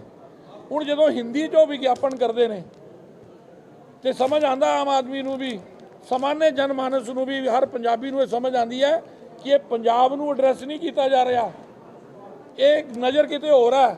ਔਰ ਪੈਸਾ ਪੰਜਾਬੀਆਂ ਦਾ ਐਡਵਰਟਾਈਜ਼ਮੈਂਟ ਨਾਲ ਦੇ ਸੂਬਿਆਂ ਦੀ ਚੁਣਾਵ ਨੂੰ ਮੱਦੇ ਨਜ਼ਰ ਰੱਖ ਕੇ ਸਾਡੇ ਖੂਨ ਪਸੀਨੇ ਦੀ ਕਮਾਈ ਨੂੰ ਕਿਉਂ ਬਹਾਇਆ ਜਾ ਰਿਹਾ? ਇਹ ਕਿਆ ਪ੍ਰਸ਼ਨ ਨਹੀਂ ਉੱਠਣਾ ਚਾਹੀਦਾ? ਪੰਜਾਬੀ ਬੋਲਣ ਵਾਲਾ ਹਿੰਦੀ 'ਚ ਵਿਗਿਆਪਨ ਦੇਣਾ ਸ਼ੁਰੂ ਹੋ ਗਿਆ, ਇਹ ਪੰਜਾਬ ਨੂੰ ਦਿੱਤਾ। ਐਸਾ ਕਿ ਮੈਨੂੰ ਇਹ ਲੱਗਦਾ ਕਿ ਉਹ ਵਿਸ਼ੇ ਮੰਤਰੀ ਜੀ ਦੇ ਧਿਆਨ 'ਚ ਵੀ ਲਿਆਂਦਾ ਜਦੋਂ ਉਹ ਪ੍ਰਵਾਸ 'ਚ ਆਏ ਨੇ। ਔਰ ਆਪਣੀ ਪਾਰਟੀ ਵੀ ਕੇਂਦਰ ਦੁਆਰਾ ਸਮਾਰਟ ਸਿਟੀ ਦੇ ਅੰਦਰ ਲਈ ਆਏ ਹੋਏ ਨਿੱਕੇ ਪੈਸੇ ਦਾ ਹਿਸਾਬ ਜਿਹੜਾ ਇਹ ਮੰਗਣ ਵਾਲੀ ਹੈ। ਔਰ ਮੈਂ ਤਾਂ ਜ਼ਿਲ੍ਹਾ ਅਧਿਕਸ਼ ਜੀ ਨੂੰ ਕਿਹਾ ਕਿ ਸੜਕਾਂ ਦੇ ਉੱਤੇ ਵੀ ਜਾਣਾ ਪੈਂਦਾ ਤੇ ਸੜਕਾਂ 'ਤੇ ਜਾਓ। ਇਹ ਜਿਹੜਾ ਪੈਸਾ ਜਲੰਧਰ ਦੀ ਉਸਾਰੀ ਲਈ, ਬਿਹਤਰੀ ਲਈ, ਤਰੱਕੀ ਲਈ, ਖੂਬਸੂਰਤੀ ਲਈ ਨਰਿੰਦਰ ਭਾਈ ਮੋਦੀ ਜੀ ਸਰਕਾਰ ਨੇ ਭੇਜਿਆ, ਇਹਨੂੰ ਖੁਰਦ-ਬੁਰਦ ਕਰਨ ਦਾ ਕਿਸੇ ਨੂੰ ਅਧਿਕਾਰ ਨਹੀਂ ਦਿੱਤਾ ਜਾ ਸਕਦਾ। ਇਹਦੀ ਘੋਖ ਹੋਣੀ ਚਾਹੀਦੀ ਹੈ। ਇਹ ਭਾਰਤੀ ਜਨਤਾ ਪਾਰਟੀ ਇੱਥੇ ਪੈਰਾ ਵੀ ਦੇਗੀ ਔਰ ਇਹਦੇ ਤੇ ਐਜੀਟੇਸ਼ਨ ਕਰਨੀ ਪਏਗੀ, ਐਜੀਟੇਸ਼ਨ ਵੀ ਕਰੇਗੀ। ਦੋਸਤੋ, ਇਸ ਸੁਣਾਈ ਦੀਆਂ ਖਬਰਾਂ ਕੱਲ ਫਿਰ ਮਿਲਾਂਗੇ ਇਸੇ ਸਮੇਂ ਇਸੇ ਚੈਨਲ ਤੇ। ਤਦ ਤੱਕ ਲਈ ਕੁਲਵੰਤ ਸਿੰਘ ਨੂੰ ਇਜਾਜ਼ਤ ਦਿਓ। ਰੱਬ ਰਾਖਾ।